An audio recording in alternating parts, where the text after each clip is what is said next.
NIMROD. Ruthless. Some call him a myth, while others say that he's a legend. Some say a product of conspiracy theories.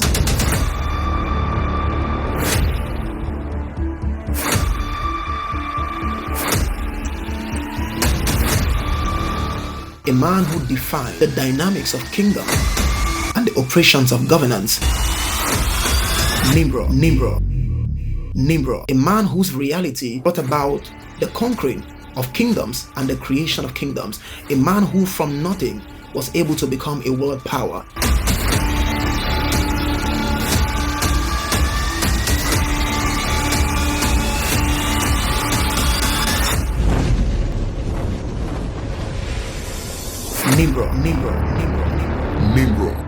NIMROD.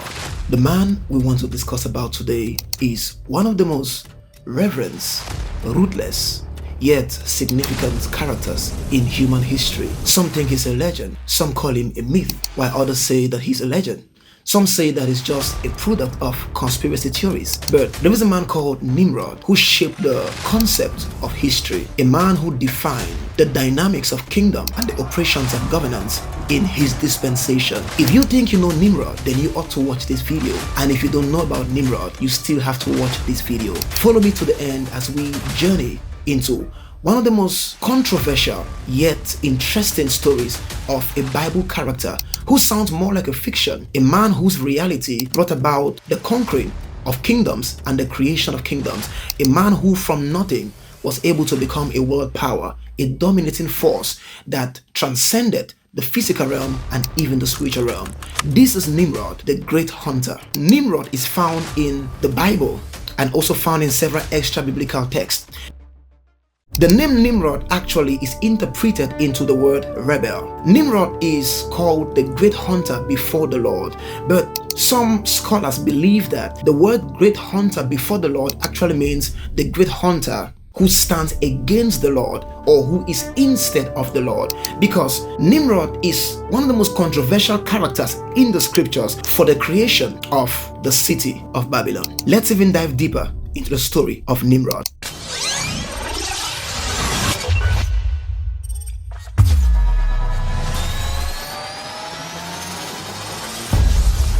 NIMROD. In Genesis chapter 10 verse 8 to 10, we find the first account of Nimrod. The Bible doesn't give so much emphasis on Nimrod, but extra biblical texts and other books that are narrated to have occurred within the same time of Bible writings believe that Nimrod was a spiritualist, a man who had some kind of affiliation to spirit. And as we journey even deeper, you understand who Nimrod actually was. Nimrod was the first hunter to walk the earth. He was actually a city builder and a conqueror of nations. If you study about Nimrod, you realize that Nimrod is a descendant of Noah. Noah, the great inventor. I guess you remember him in my previous video. Noah had 3 sons, Shem, Ham, and Japheth, which is believed today based on archaeological studies and the transitions of generations that Japheth is Europe, Shem is Asia, and Ham is Africa. So Ham gave birth to Cush, and Cush gave birth to Nimrod. He was a mighty hunter before the Lord, where it was said, even Nimrod, the mighty hunter before the Lord. Verse 10 of Genesis 10, and the beginning of his kingdom was Babel and Erech and Akkad and Calneh in the land of Shinar. So this was not just an ordinary man. Nimrod stood out in his generation by becoming a builder, not just of a company. He literally built cities. Among many cities that was believed to have been built by Nimrod, we have the cities in Shinar, that is present-day Mesopotamia. We have cities like Babel or Babylon. The first capital city of Nimrod's kingdom was Babel. And we understand based on biblical concept that the first king of Babylon is Lucifer, according to Isaiah chapter 14, that Lucifer is the king of Babylon. So if Lucifer is the king of Babylon, how come Nimrod goes to build a place called Babylon? What is the coincidence here? I believe that Nimrod had an encounter with Lucifer, and by this encounter he was able to receive the template to build a city, because the word Babel means to confuse, it means to mix. Nimrod also built Uruk, a city in southern Mesopotamia. He also built Akkad, a city in northern Babylon. He also built Karna, a city in Shinar, though its exact location is uncertain. He also built cities in Assyria. Number 1, he built Nineveh, a major city in Assyria, which became the capital of the Assyrian Empire. Nimrod was the father of Nineveh. If you think this is crazy enough, you're about to find out something even more crazy. He built Rehoboth, a city associated with Nineveh. He also built Calah, a city in Assyria, possibly named after Nimrod. He also built Resen, a city between Nineveh and Calah. Now, some resources attribute the building of these cities to Nimrod, while others simply suggest that maybe he overruled some of them, conquered most, and then built a few of them.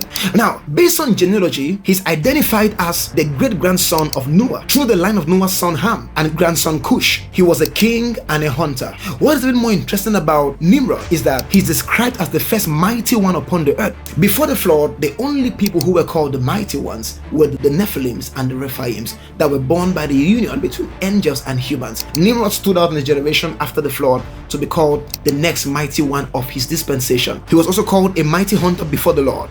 The Hebrew phrase before the Lord has been interpreted in various ways, either meaning in God's sight or more negatively in defiance of God. In later religious and legendary writings, expanded Nimrod's story significantly, portraying him as a legendary nemesis of God himself. For example, the Tower of Babel proves that Nimrod was actually a rebel. I believe that Nimrod at one point was a man of God, but for some reasons, for some encounters, this is not verified. But for some encounters, I believe that Nimrod got to change, because how could he be called a man that stands before the Lord, but later on becomes the creator of Babel, the same city that fought against the very ordinances of God, and the same nation that became the perpetrators of the affliction of Israel? The construction of the Tower of Babel was a symbol of human pride and rebellion against God, because they said, let us build for ourselves a tower whose top can reach the heavens, lest we be scattered abroad. So this wasn't just an innovation. This wasn't just a desire to create an infrastructure.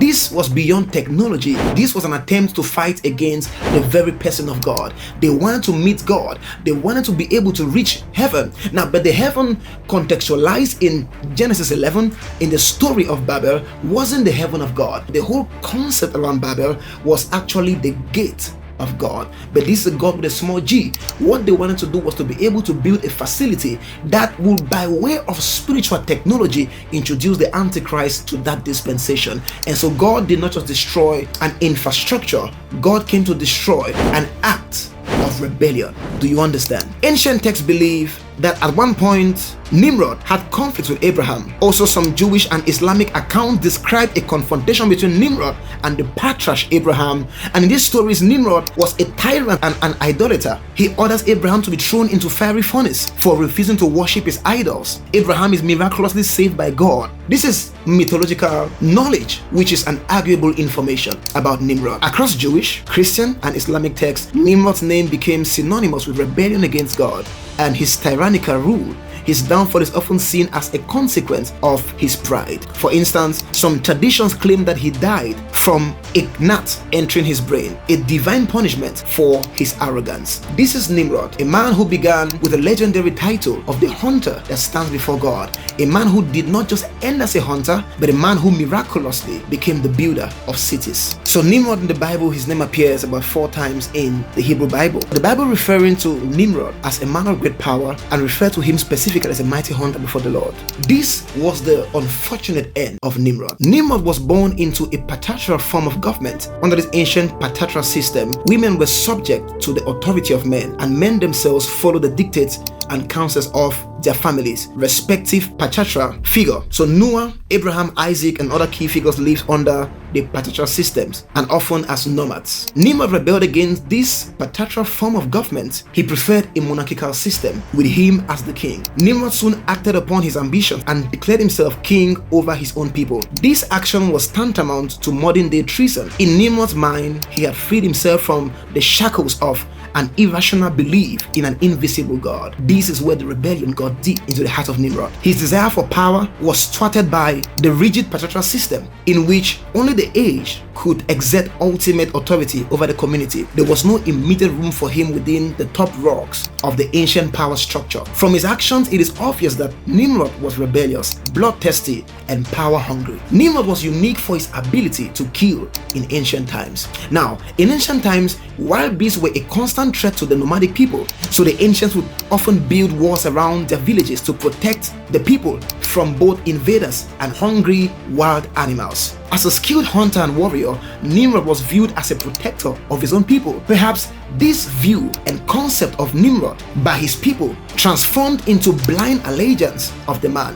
While Nimrod inspired the faith and trust of fellow men, he failed to attribute that his strength and skills came from the Creator himself, and he took full credit for his gift in open defiance against the God of Adam, Enoch, and Noah. Nimrod's rebellion against God's use of patriarchal government is at the very root of what the Bible refers to as the spirit of Babylon. Nimrod is associated with Lucifer in many religious texts, as they did almost the same thing. While Lucifer did that in heaven, Nimrod did that oppression here on the earth. I could say that Nimrod's actions nearly mirror those of the fallen angel Lucifer. So what do you know about Nimrod? Leave a comment and please like, share, and subscribe. This is Nimrod, the Great Hunter.